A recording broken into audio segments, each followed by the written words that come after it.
What's your favorite scary movie?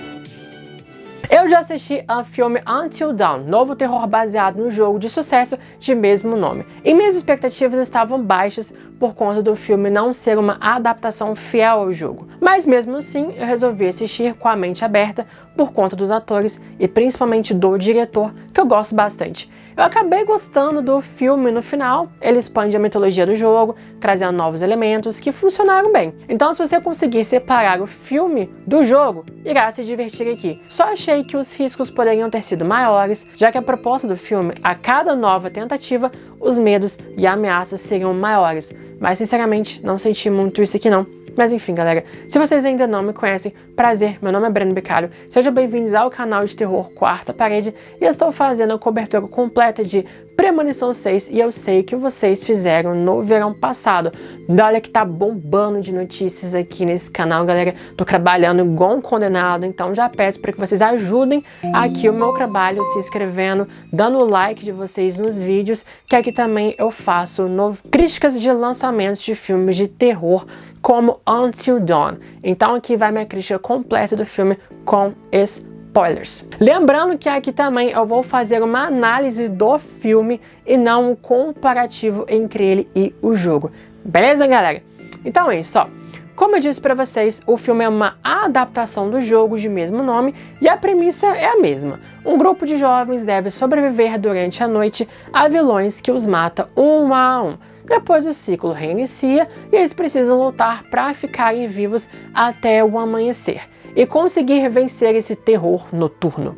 Como o filme mesmo diz, ou você sobrevive à noite ou se torna parte dela. A diferença do filme e do jogo está na execução das ações, na mitologia e também os personagens. Aqui temos um novo grupo de jovens que estão em busca de Melanie, desaparecida há 1 ano e acabam entrando nesse jogo mortal. E a cada noite eles enfrentam novos vilões. Temos, por exemplo, um assassino mascarado, uma bruxa, uma água que faz eles explodirem, um parasita e, obviamente, os Wendigos. Então, a proposta do filme é exatamente essa. A cada novo ciclo de mortes, eles devem adentrar em um subgênero de terror diferente. Mas, sinceramente, galera, eu não consegui ver muito essa diferença de estilo aqui, não. Temos, sim, novos vilões, novos cenários, mas a atmosfera se mantém a mesma. Não há uma diferenciação nos estilos de filmes de terror que o filme tenta abordar. E os vilões não se alternam entre si, eles são cumulativos. Então, realmente, não há uma troca verídica de subgênero aqui. É uma pena, porque seria exatamente um diferencial e dava para brincar bastante, explorar muito com os cenários e com as ameaças diferentes. E chega no momento em que o filme pula da noite 5 para a noite 13, do nada. Eu me perdi nesse momento, eu falei, gente, o que aconteceu? Eu pisquei aqui e o filme já passou pro final, assim, o que tá acontecendo? Realmente eu fiquei muito perdido ali. E depois eles acabam pegando um celular e vão mostrando rapidamente o que aconteceu com os personagens nas várias noites perdidas. E eu queria ter visto isso na íntegra, mas não, é simplesmente um potencial desperdiçado, já que a proposta do filme era justamente essa. Então, assim, eu queria muito ver aquela cena do parasita. Desde que apareceu o trailer, eu falei, caramba, essa cena vai ser legal, eu queria ver muito essa cena no filme.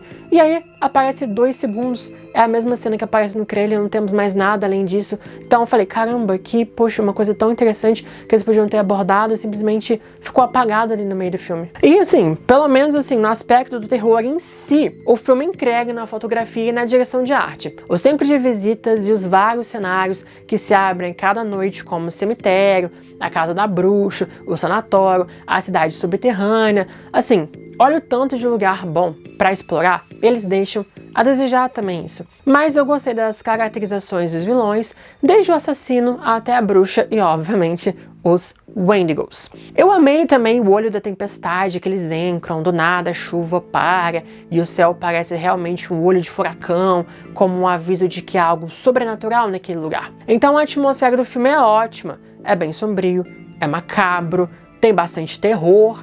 O diretor David Sandberg, ele consegue entregar tudo isso.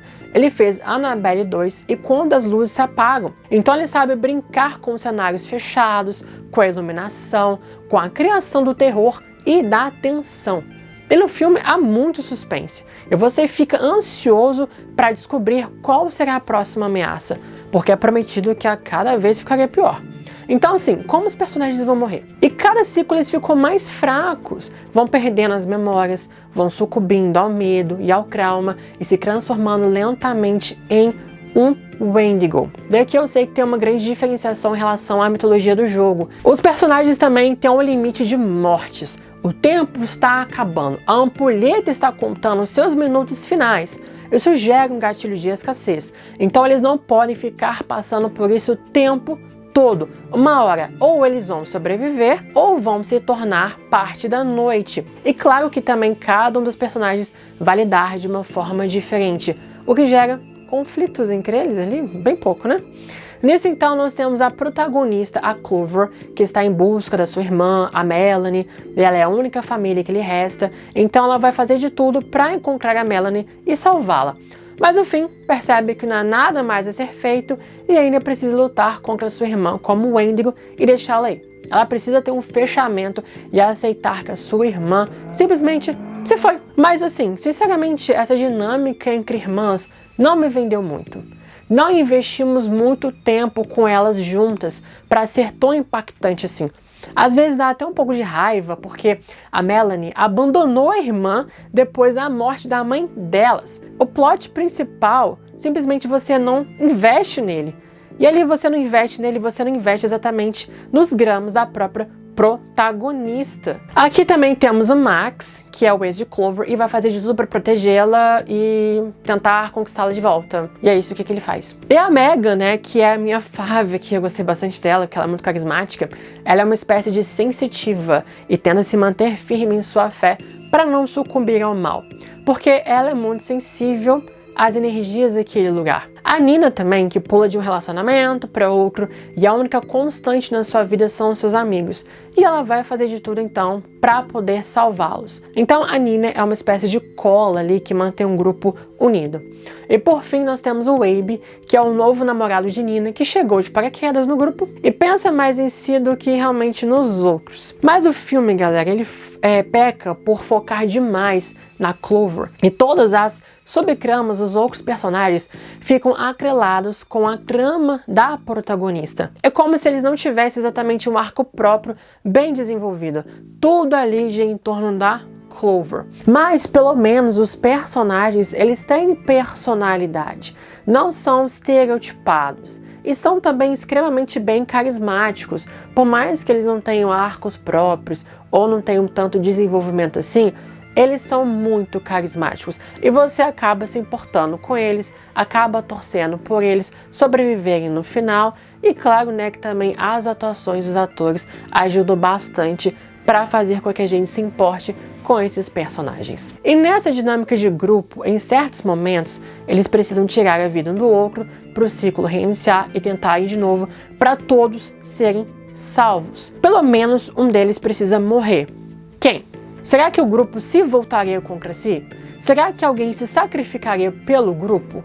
Será que o Abe pode ir contra todos para sobreviver, já que ele é o único no grupo e não tem um vínculo afetivo forte? Ou seja, vários dramas, vários conflitos que o filme poderia ter abordado. Briga entre o grupo ali, alguma coisa, um conflito, um drama, alguma coisa maior. Isso não acontece, né? Nem muito explorado assim. Porque no fundo eles percebem que eles juntos poderão sobreviver. Então eles acabam achando um loophole ali nas regras do Dr. Hill e todos sobrevivem no final. Que é um final assim que eu gostei, galera, porque eu gostei de todos os personagens, queria que nenhum morresse ali, sendo bem sincero pra vocês. Às vezes, talvez o Abe, porque ele era irritante às vezes, né? Mas aí que entra mais uma vez a premissa do filme. Cada ciclo terror é pior e maior. Mas no fim, todo mundo tá vivo. Então há uma dualidade aqui. A ameaça é maior, mas não há riscos reais, porque todos eles vivem no final. Então assim, por mais que eu quisesse que nenhum deles morresse, eu sei que para a história ter um peso maior, pelo menos um deveria ter virado o Wendigo e ir contra os seus amigos. Teria um impacto e uma dramaticidade maior na história, porque parece que fica tudo safe no final. Eles vão embora, é isso, Enfim, e às vezes também os personagens tomam atitudes estúpidas, como abrir a porta mesmo a Megan avisando para não fazerem isso.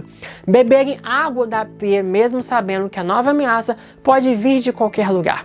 E eles precisam de muitos diálogos expositivos do Dr. Hill para entenderem o que estava acontecendo. E o Dr. Hill foca principalmente na Clover para contar as coisas. Então o filme foca muito mais na Clover e esquece um pouco os outros personagens, que não tinha necessidade, já que ela não é a Final Girl, todo mundo sobrevive, então todos poderiam ter sido desenvolvidos de uma forma mais equilibrada, sabe? Mas sinceramente eles poderiam ter mantido o lado mais de mistério. Por exemplo, quando o Abe ele encontra as fotos dos desaparecidos e as fotos do grupo aparecem no mural. Nossa, eu amei essa parte. Ou quando a Nina encontra os nomes repetidos da lista de visitantes e na casa há vários materiais como recortes de jornais, livros e fitas sobre o mistério. Então podiam ter explorado mais isso ali também, do que o Dr. Hill tendo que explicar tudo para eles na íntegra.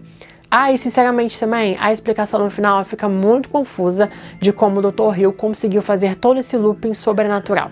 Sério, eu fiquei muito perdida ali no final. Mas as mortes são muito boas e com muito gore. E as minhas favoritas são quando eles vão explodindo um aluno. Essa parte foi muito legal mesmo. Mas o clímax do filme simplesmente é muito bom. Ele dá um suspense que te deixa extremamente aflito. Como eu falei, eu tava torcendo para os personagens vencerem no final. E ali eles tentando lutar. Pela primeira vez eles estavam tentando ir contra os vilões. E eu achei bem inteligente ali o que a Clover fez também no final. Pelo menos o sinal de inteligência aqui. E o clímax deles lutando para sobreviverem, quase morrendo, com a ampulheta girando, chegando quase no fim. E você fala, nossa, será que eles vão conseguir? Será que eles não vão conseguir? E você fica aflito, você fica tenso naquele momento do filme. Realmente é um clímax muito bom. Tem muitas cenas de suspense que vão te deixando extremamente tensos. Como eu falei, esse elemento, essa atmosfera de terror é muito bem feita no filme. Mas a questão deles derrotarem os Wendigos, às vezes também fica um pouco confuso, porque às vezes eles conseguem derrotar facilmente, às vezes não, mas enfim, esse final, essa cena do clímax, pra mim, foi muito assertivo. E por mais que o filme tenha seus problemas no roteiro, as atuações são boas e a direção também é muito forte aqui. O filme pelo menos entrega no fator terror e também no entretenimento. Então, pra mim, assim, foi um saldo talvez um pouco mais positivo do que negativo, porque o filme acaba entretendo, acaba sendo divertido. Então, talvez ali fique um pouco mais o saldo positivo e, claro, também se você conseguir separar o jogo do filme. Então, por isso aqui, galera, eu dou 6 claquetes de 10. Então, isso, o que vocês acharam de Until Dawn? Vocês gostaram do filme? Não gostaram? Vocês conseguiram separar o jogo do filme ou não? Ou vocês compararam bastante essas duas mídias? Se vocês são fãs do jogo, o que acharam do filme? Ou se vocês não jogam, foram sem saber exatamente sobre o jogo, o que vocês acharam? Então eu quero ver opiniões aqui diversas também para eu poder entender melhor aqui qual é a opinião de vocês, galera. Então é isso, comentem bastante, dêem um like nesse vídeo, se inscrevam no canal se vocês não são inscritos, ajuda muito o canal, porque eu tô trabalhando bastante esses dias, eu preciso muito da ajuda de vocês aqui, galera, então muito obrigado, até os próximos vídeos.